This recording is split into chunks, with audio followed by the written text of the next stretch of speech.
وإذا أذقنا الناس رحمة من بعد ضراء مستهم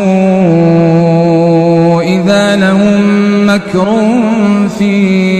آياتنا قل الله أسرع مكرا إن رسلنا يكتبون ما تمكرون هو الذي يسيركم في البر والبحر حتى إذا كنتم في الفلك وجرين بهم بريح طيبة وفرحوا بها جاءتها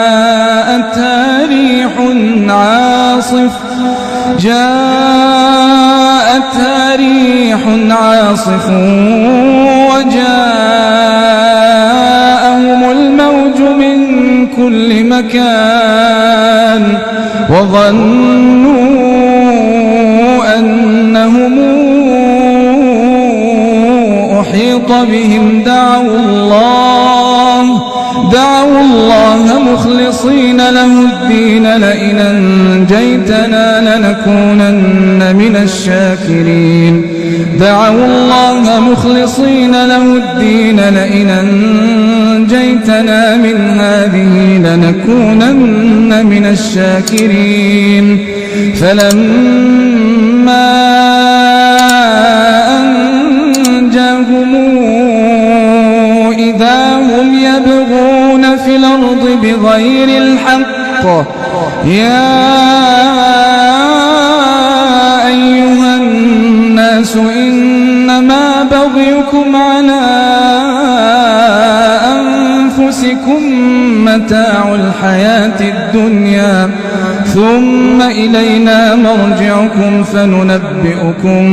بما كنتم تعملون إنما مثل الحياة الدنيا كماء أنزلناه من السماء فاختلط به نبات الأرض مما يأكل الناس والأنعام حتى إذا أخذت الأرض زخرفها وزينت وظن أهلها